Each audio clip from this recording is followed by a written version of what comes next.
Surgiu festiva e brilhante, espargindo diva luz, a estrela dos reis magos, anunciando Jesus. Amigos de Osório apresenta Histórias do Litoral Norte com o professor Lauro Cunha. Seu esposo era um bandido,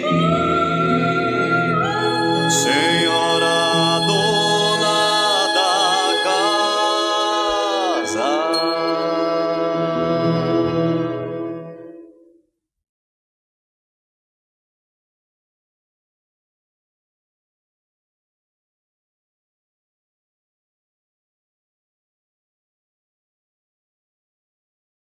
Olá, bom dia.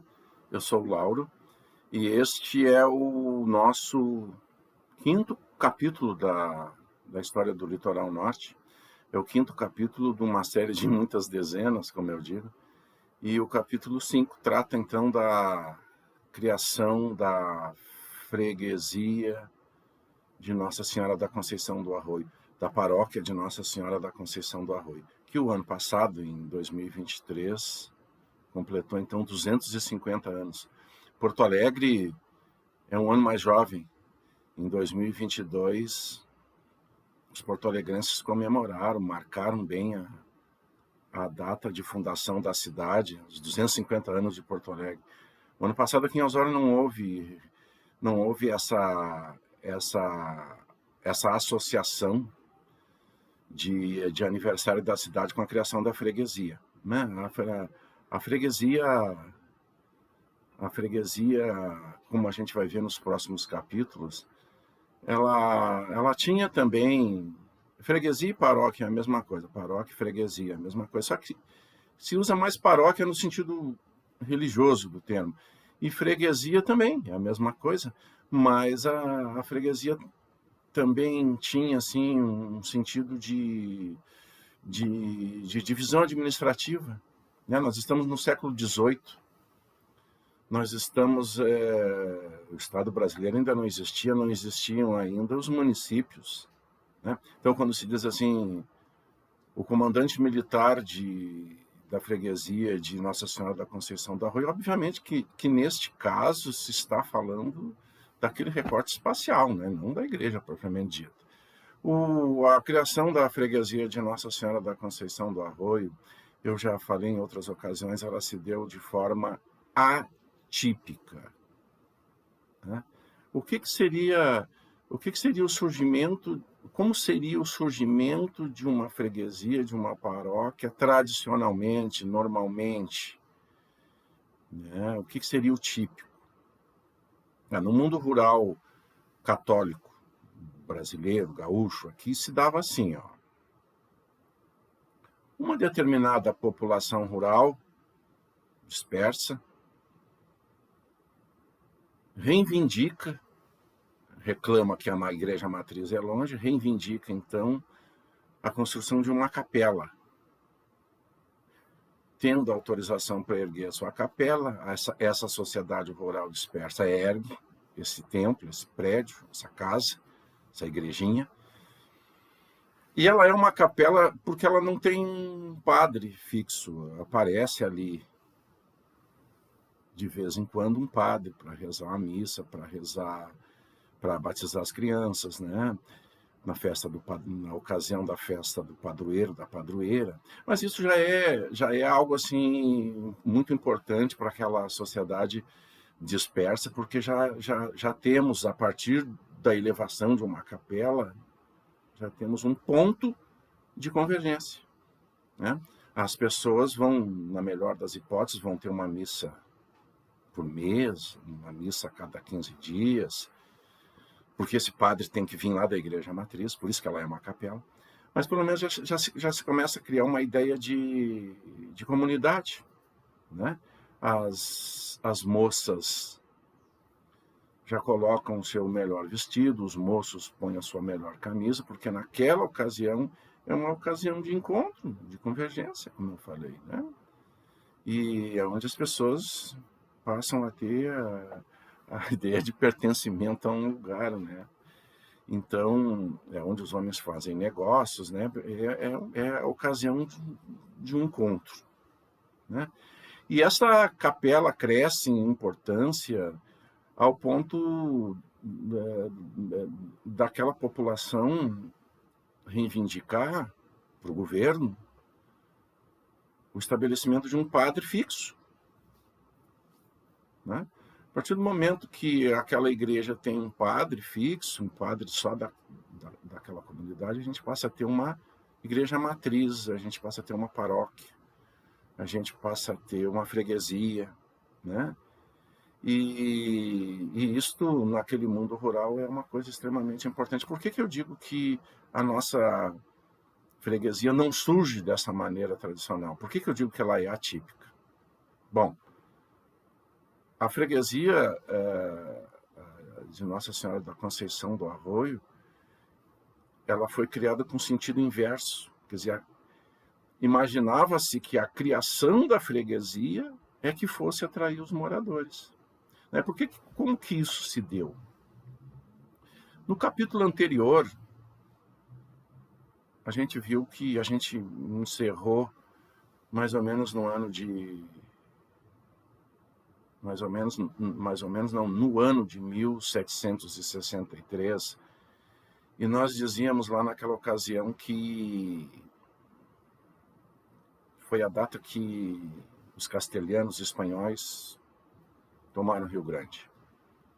Né? Isso aí é um fato importante, muito importante, né? Importantíssimo. E o governador Eloy Madureira foge, os ricos fogem, dá tempo, né? Fugirem, subirem a Lagoa dos Patos.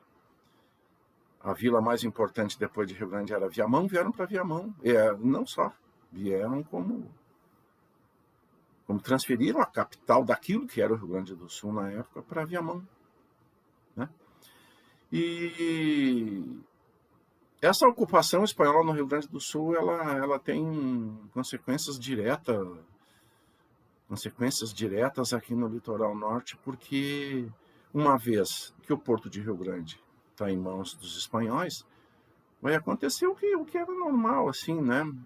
Na maioria das vezes, mesmo em condições normais, os barcos não conseguem entrar lá, não conseguem atracar lá em Rio Grande, eles desembarcam, o pessoal desembarca aqui em Santa Catarina e desce por terra, né?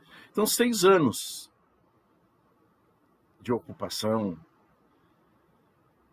espanhola, o governo português se deu conta de que, contando apenas com as forças militares aqui do Rio Grande do Sul, ficaria muito difícil de se expulsar os espanhóis. Ele manda para cá um cara experiente, que já conhecia bem o Rio Grande do Sul, já tinha estado aqui, o general José Marcelino de Figueiredo. Ele vem em 1769 para assumir o governo do Rio Grande do Sul. Ele desce em Santa Catarina, desce por terra, e ele ficou impressionado com o vazio demográfico que era o nosso litoral, né? No último capítulo nós falamos na instalação das instâncias, das primeiras instâncias. Só que a criação de gado, ela não é uma atividade historicamente povoadora, né? Atividade de criação de animais é uma atividade masculina, né? Tradicionalmente ela não gera incremento populacional. Então, assim, mesmo com a criação daquelas instâncias,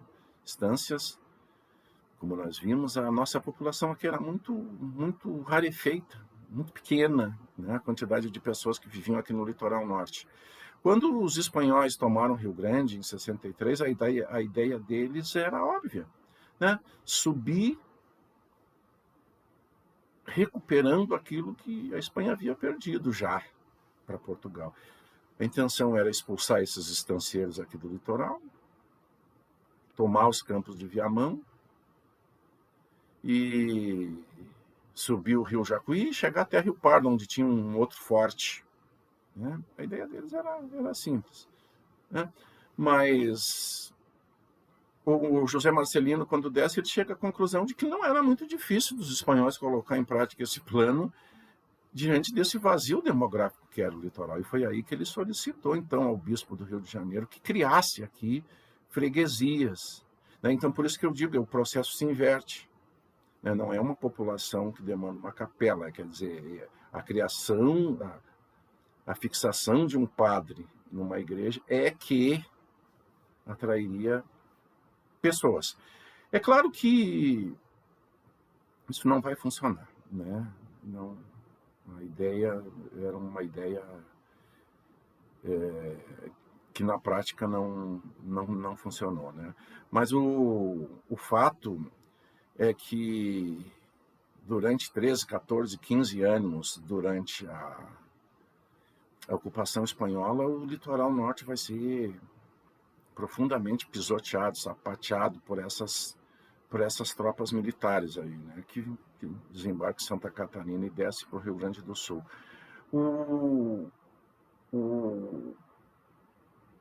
Mas, de qualquer forma, as freguesias foram criadas, a igreja criou essas freguesias. Em 1771, pensou-se em se fundar uma freguesia em Quintão. Só que o Quintão da época não é onde está a praia de Quintão hoje, eram uns 13 quilômetros mais ao sul. E esse arraial, esse povoadinho, essa igreja, esse padre teriam como sede ali a margem interna da Lagoa do Quintão.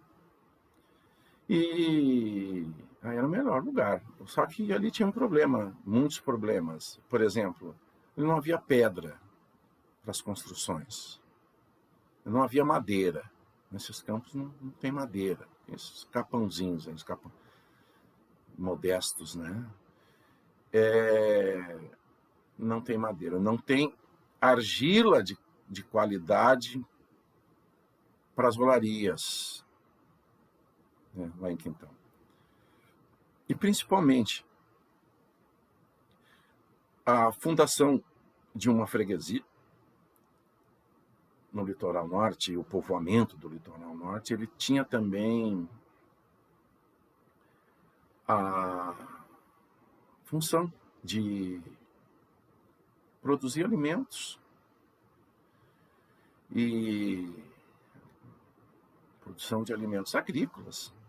Então, a freguesia tem que se dar onde se tem solos agrícolas, né? Solo agrícola é...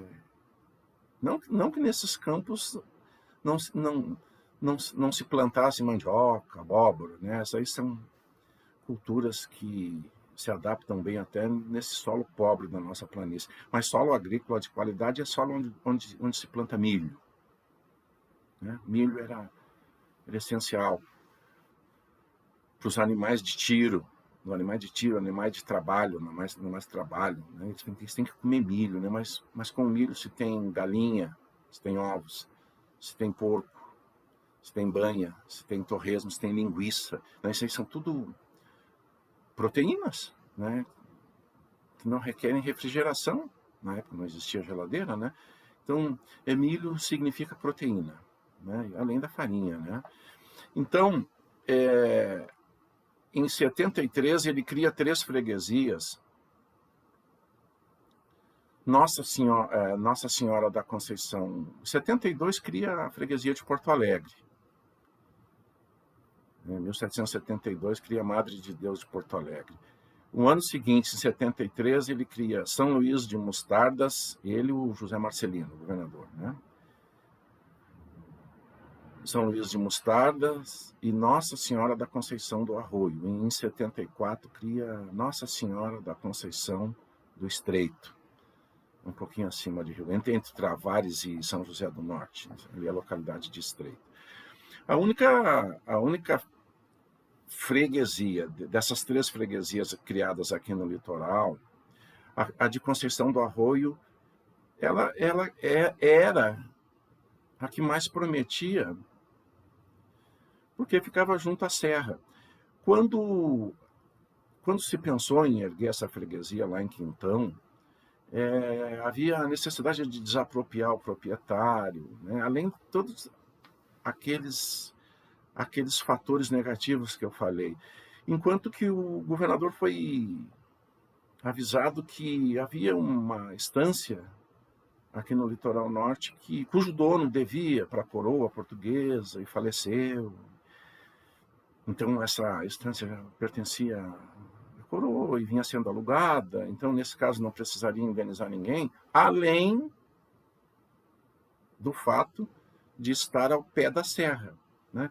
Então, não ia faltar pedra, não ia faltar madeira, não ia faltar argila de qualidade. E o que se tinha aqui de maravilhoso era um solo agrícola extraordinário aqui nessa encosta da serra.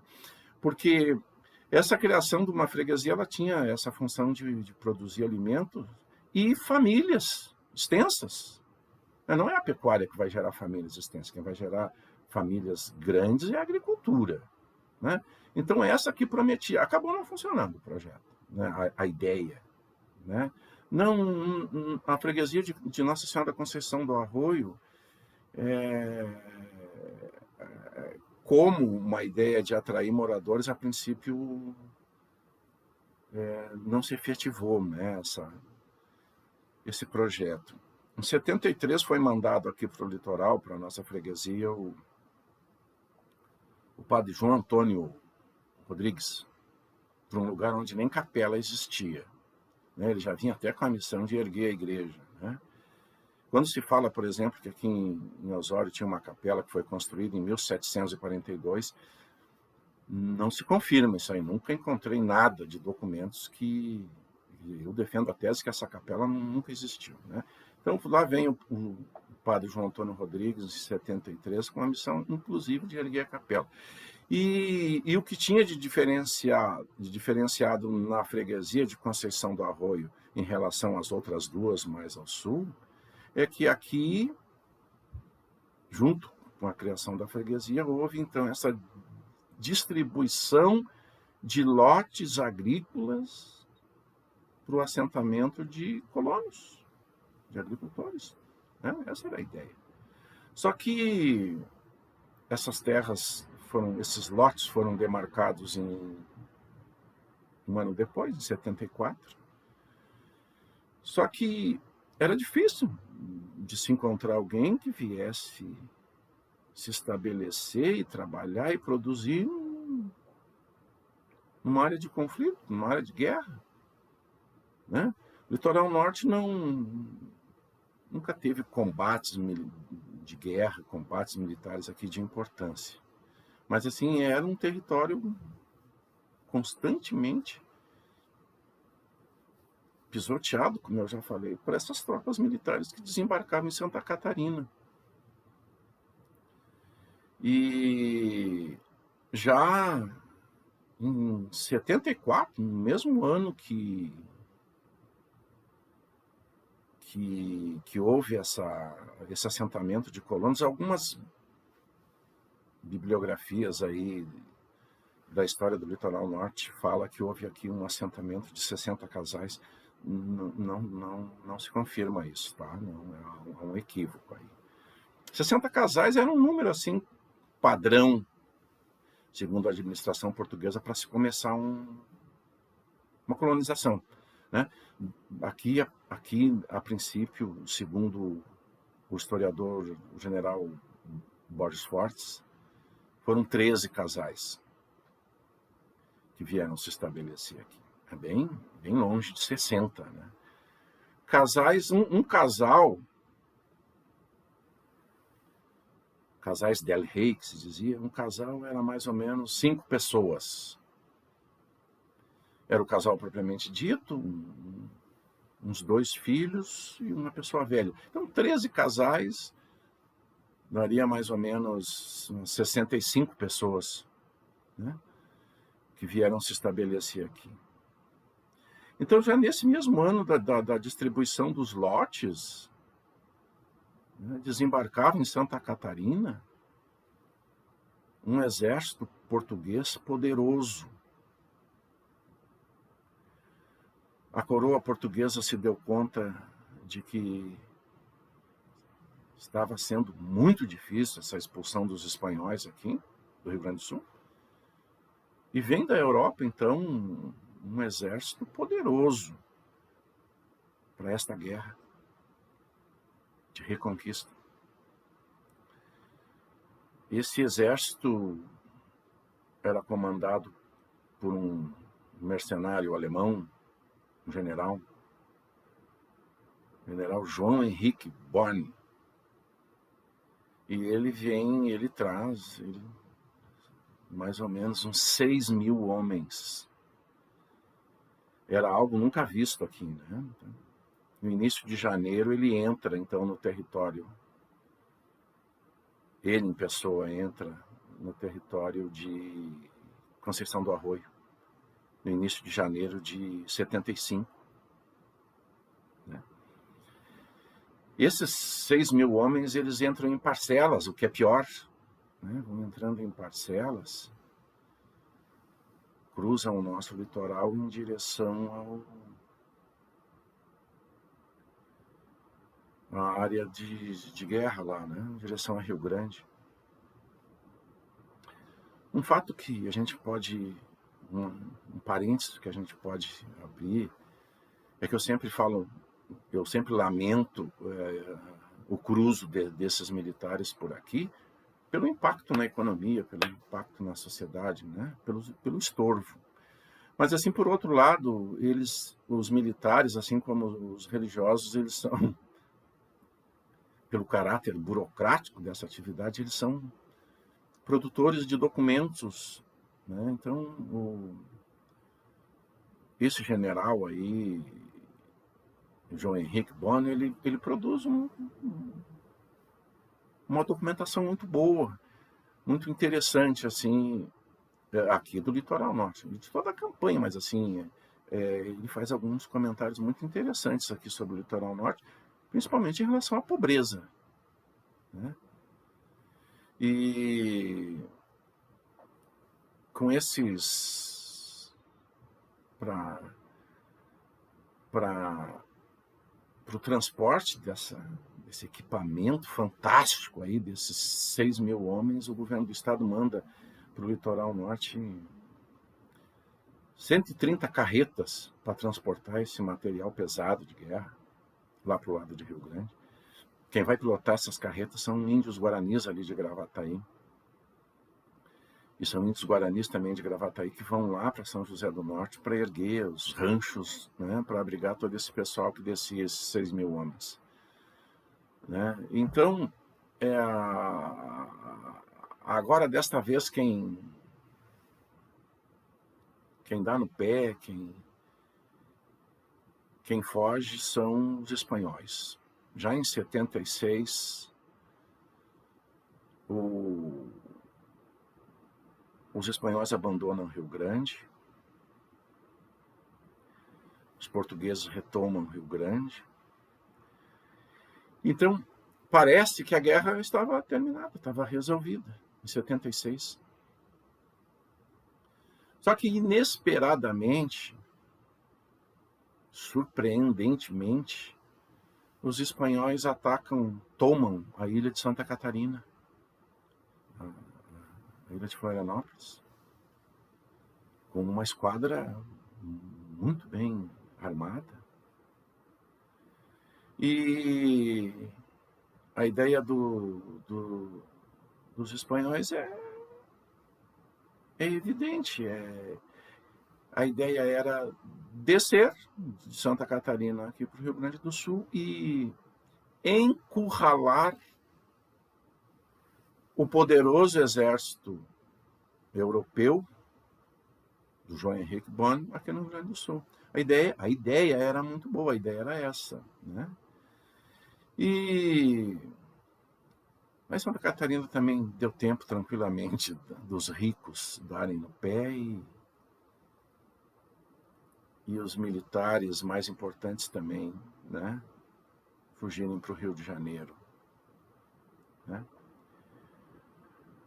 O que sobrou foi a soldadesca, que fugiu para o continente. E em direção, ou de encontro, ao encontro dos espanhóis, o general sediado aqui no Rio Grande do Sul mandou 18 homens, escolhidos a dedo, comandados por um capitão chamado Cipriano. E esses 18 homens do Cipriano, eles teriam a função deles era a seguinte: era subir até Santa Catarina e observar a movimentação dos espanhóis, né? Caso os espanhóis, de fato, se colocassem em margem pro sul, em marcha para o sul, o capitão Cipriano teria a função de... Eu estou rindo porque ele teria a função de arrasar com o litoral norte, arrasar o litoral norte. Para nós aqui não mudaria muito, né? Se arrasado por espanhóis e pelo Cipriano, né? Numa linguagem de guerra, eles chamam isso de tática da terra arrasada, né? Então, assim, os espanhóis entrariam no litoral norte e não encontrariam nada pela frente, né? Então a gente seria arrasado de qualquer forma, né? Por isso que eu estou rindo. Só que os espanhóis, né, não desceram, e diga-se de passagem, se descessem, esses 18 soldados aí do capitão Cipriano, eles não teriam muito trabalho em arrasar o litoral norte, que já se encontrava arrasado. A nossa planície, eu falo, né? Já se encontrava completamente arrasada, né? E arrasada no sentido assim de povoamento, de rebanhos, né? A única coisa que se tinha aqui eram essas estâncias. A população não existia muito. Ponte nos rios também não existia, né? Então esse gado já estava, esses rebanhos já estavam desfalcados e muito. Então não haveria muito trabalho em desfalcar, em arrasar, desculpa, o litoral norte aqui, né? E aqueles soldados que eu falei, lá da ilha de Santa Catarina, essas patentes mais inferiores, eles fugiram para o continente, e uma parcela desertou, e uma outra parcela não desertou. Esses soldados permaneceram fardados e com as suas armas, eles vinham descendo para o sul completamente desorientados, e não sabiam o que fazer, né? Então o governo do Rio Grande do Sul mandou ao encontro deles oficiais para organizar esse pessoal, né, que não sabia o que fazer. Eles desciam para o sul, né, no sentido de esperar para ver no que poderiam ser úteis, digamos assim, né? Então o governo do Estado do Rio Grande do Sul manda, ou do Estado do Rio Grande do Sul não, da capitania do Rio Grande do Sul manda também, né, para o litoral norte aqui, oficiais de modo a reorganizar, né, esse pessoal que debandava sem saber o que fazer, né? O pessoal os espanhóis naquele mesmo ano de 1777, lá na Europa, houve o famoso Tratado de Santo Ildefonso, e os espanhóis se retiram da ilha de Santa Catarina, né? Ainda em 77. E é somente em 78 que o litoral norte vai assistir à passagem daquele exército do general João Henrique Bonne em direção aos portos de Santa Catarina. E quando eu digo que esse trânsito de militares, tanto indo para a guerra como voltando para a guerra, eles nos causavam aqui no litoral norte muitos estragos, é só a gente pensar assim, matematicamente. Essas carretas que carregam material de guerra, material pesadíssimo, né? E essas carretas, elas são tracionadas por 5 juntas de boi, 10 bois. Só que o boi que trabalha hoje, ele não pode trabalhar amanhã. O boi que trabalhou ontem, ele acompanha a carreta do lado, não. Ele tem que trabalhar um dia sim, um dia não, um dia sim, um dia não, porque não esfola o pescoço. É muito pesado, é muito cansativo. Então se nós temos aí 10 animais puxando uma carreta, tem 10 do lado que está descansando, que trabalhou ontem e vai trabalhar amanhã. E além disso, já são 20 animais. Além disso, ainda tem que ter aqueles animais de reserva, né? Porque é muito fácil um animal se esfolar, né? Esfolar de uma maneira tal o pescoço que não possa colocar canga ou quebrar uma pata, ou um animal fraco mesmo, né? Então vai mais uns 5 animais de reserva. Então somente uma carreta, né? Eu vou precisar de 25 bois mansos, bois carreiros. E eu pergunto, eles trazem da Europa esses bois carreiros? Claro que não, é tudo recrutado aqui, né? E os carreteiros também, os operadores dessas carretas, são gente daqui, né? Então, assim, para ver o quanto nos prejudicava aqui no litoral norte o trânsito desses animais, desse material de guerra, desses contingentes militares. Então, em 78 subiu o que restava desse exército, né, português poderoso que veio reconquistar o Rio Grande do Sul. Somente um ano depois, em 1779, que nós temos notícias de que houve em Conceição do Arroio, então, a formação de uma comissão para a construção da igreja, que até aí não se tinha, né? Não estou dizendo que a igreja vai ser construída em 79. A comissão que vai pensar a construção dela. Ainda vai demorar muito, né? Então, aquele recorte que a gente fez, recorte temporal, de 1763 a 1780, o ano de 1780, no ano de 1780, nós temos no Rio Grande do Sul o primeiro censo, o primeiro recenseamento, né? E havia aqui no Rio Grande do Sul 14 freguesias, os municípios ainda não existiam. Nestas 14 freguesias, o Rio Grande do Sul contava com uma população de 17.923 pessoas. Os habitantes do Rio Grande do Sul eram 17.923. Dessas 14 localidades, dessas 14 freguesias, a menos povoada era a nossa aqui, freguesia de Nossa Senhora da Conceição do Arroio. Nós éramos, em 1780, apenas 417 pessoas. E é importante frisar o seguinte: a nossa freguesia, territorialmente, ela se estendia aqui do Bacupari,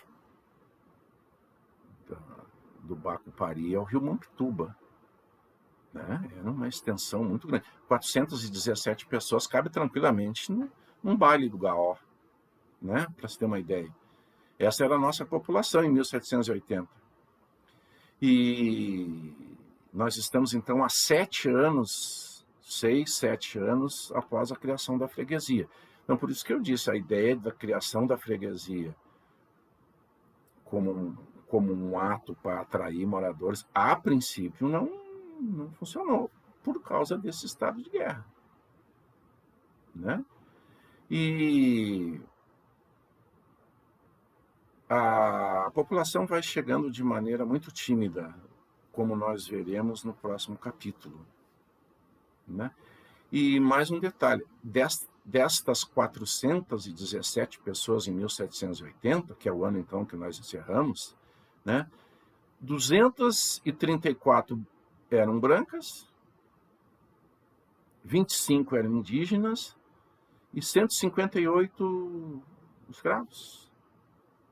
Então, 417, somando-se os escravos e os índios que trabalhavam nas estâncias.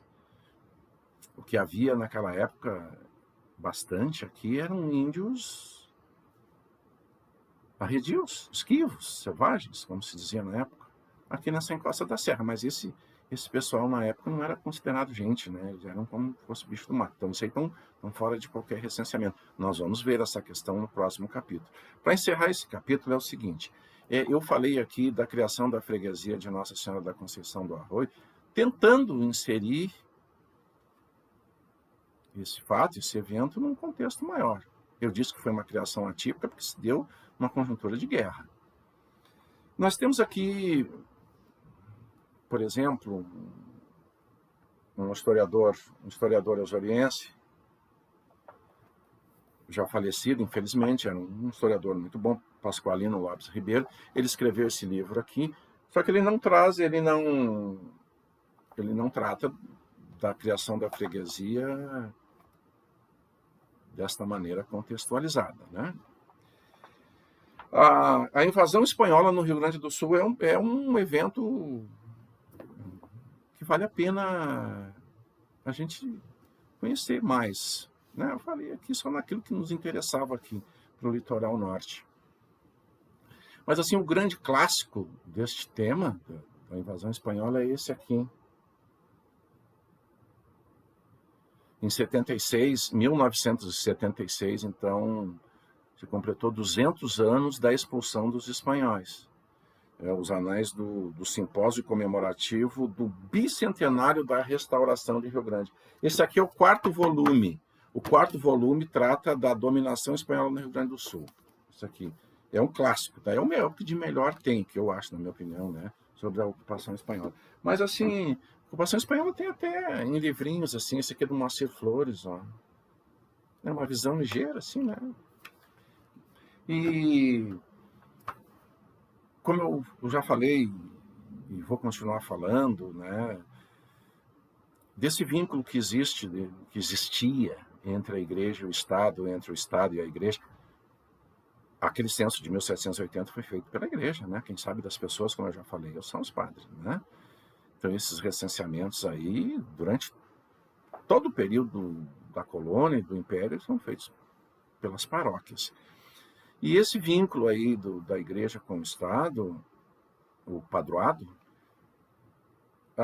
você pode encontrar nesse livro aqui, que é muito bom, ó, que tem bastante coisa de como que existia esse casamento, né? História e missão da igreja no Rio Grande do Sul. Muito bom.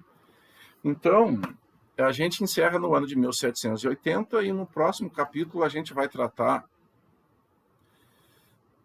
do início da agricultura. Da agricultura enquanto atividade econômica, né? E dos problemas que a agricultura vai encontrar aqui no litoral norte. Que essa atividade econômica vai encontrar aqui no litoral norte. Então tá, até sábado que vem. Obrigado. Naquele mesmo ano de 1777, lá na Europa, houve o famoso Tratado de Santo Ildefonso, e os espanhóis se retiram da ilha de Santa Catarina, né? Ainda em 77. E é somente em 78 que o litoral norte vai assistir à passagem daquele exército do general João Henrique Bonne em direção aos portos de Santa Catarina. E quando eu digo que esse trânsito de militares, tanto indo para a guerra como voltando para a guerra, eles nos causavam aqui no litoral norte muitos estragos. É só a gente pensar assim, matematicamente. Essas carretas que carregam material de guerra, material pesadíssimo, né? E essas carretas, elas são tracionadas por 5 juntas de boi, 10 bois. Só que o boi que trabalha hoje, ele não pode trabalhar amanhã. O boi que trabalhou ontem, ele acompanha a carreta do lado, não. Ele tem que trabalhar um dia sim, um dia não, um dia sim, um dia não, porque não esfola o pescoço. É muito pesado, é muito cansativo. Então se nós temos aí 10 animais puxando uma carreta, tem 10 do lado que está descansando, que trabalhou ontem e vai trabalhar amanhã. E além disso, já são 20 animais. Além disso, ainda tem que ter aqueles animais de reserva, né? Porque é muito fácil um animal se esfolar, né? Esfolar de uma maneira tal o pescoço que não possa colocar canga ou quebrar uma pata, ou um animal fraco mesmo, né? Então vai mais uns 5 animais de reserva. Então somente uma carreta, né? Eu vou precisar de 25 bois mansos, bois carreiros. E eu pergunto, eles trazem da Europa esses bois carreiros? Claro que não, é tudo recrutado aqui, né?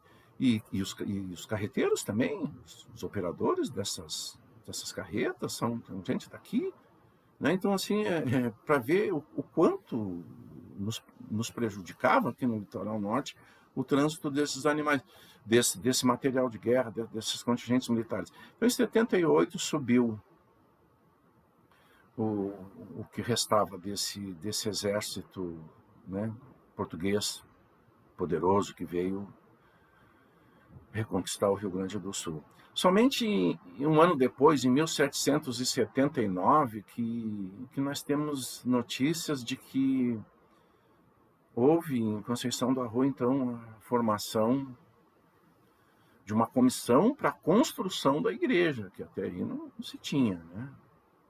Não estou dizendo que a igreja vai ser construída em 79. A comissão que vai pensar a construção dela. Ainda vai demorar muito, né? Então, aquele recorte que a gente fez, recorte temporal, de 1763 a 1780, o ano de 1780, no ano de 1780, nós temos no Rio Grande do Sul o primeiro censo, o primeiro recenseamento, né? E havia aqui no Rio Grande do Sul 14 freguesias, os municípios ainda não existiam. Nestas 14 freguesias, o Rio Grande do Sul contava com uma população de 17.923 pessoas. Os habitantes do Rio Grande do Sul eram 17.923. Dessas 14 localidades, dessas 14 freguesias, a menos povoada era a nossa aqui, freguesia de Nossa Senhora da Conceição do Arroio. Nós éramos, em 1780, apenas 417 pessoas. E é importante frisar o seguinte: a nossa freguesia, territorialmente, ela se estendia aqui do Bacupari, do Bacupari ao Rio Mampituba, né? Era uma extensão muito grande. 417 pessoas cabe tranquilamente num baile do Gaó, né? Para se ter uma ideia. Essa era a nossa população em 1780. E nós estamos, então, há 7 anos, 6, 7 anos após a criação da freguesia.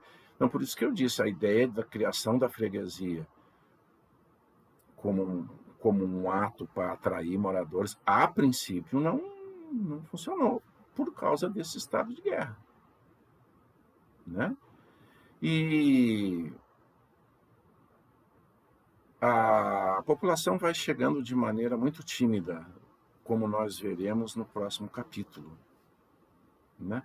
E mais um detalhe, destas 417 pessoas em 1780, que é o ano então que nós encerramos, né? 234 eram brancas 25 eram indígenas e 158 escravos. Então, 417, somando-se os escravos e os índios que trabalhavam nas estâncias. O que havia naquela época bastante aqui eram índios arredios, esquivos, selvagens, como se dizia na época, aqui nessa encosta da serra. Mas esse pessoal na época não era considerado gente, né? Eles eram como se fosse bicho do mato. Então isso aí estão fora de qualquer recenseamento. Nós vamos ver essa questão no próximo capítulo. Para encerrar esse capítulo é o seguinte: eu falei aqui da criação da freguesia de Nossa Senhora da Conceição do Arroio, tentando inserir esse fato, esse evento, num contexto maior. Eu disse que foi uma criação atípica porque se deu uma conjuntura de guerra. Nós temos aqui, por exemplo, um historiador osoriense, já falecido, infelizmente, era um historiador muito bom, Pasqualino Lopes Ribeiro. Ele escreveu esse livro aqui, só que ele não trata da criação da freguesia desta maneira contextualizada, né? A invasão espanhola no Rio Grande do Sul é um evento que vale a pena a gente conhecer mais, né? Eu falei aqui só naquilo que nos interessava aqui para o litoral norte. Mas assim, o grande clássico deste tema da invasão espanhola é esse aqui. Em 1976, então, se completou 200 anos da expulsão dos espanhóis. Os anais do simpósio comemorativo do bicentenário da restauração de Rio Grande. Esse aqui é o 4º volume. O 4º volume trata da dominação espanhola no Rio Grande do Sul. Isso aqui é um clássico, tá? É o que de melhor tem, que eu acho, na minha opinião, né, sobre a ocupação espanhola. Mas assim, a ocupação espanhola tem até em livrinhos, assim, esse aqui é do Moacir Flores, ó. É uma visão ligeira, assim, né?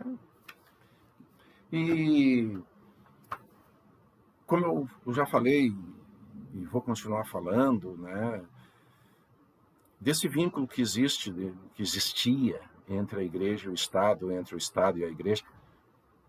Aquele censo de 1780 foi feito pela igreja, né? Quem sabe das pessoas, como eu já falei, são os padres, né? Então esses recenseamentos aí, durante todo o período da colônia e do império, são feitos pelas paróquias. E esse vínculo aí da igreja com o Estado, o padroado,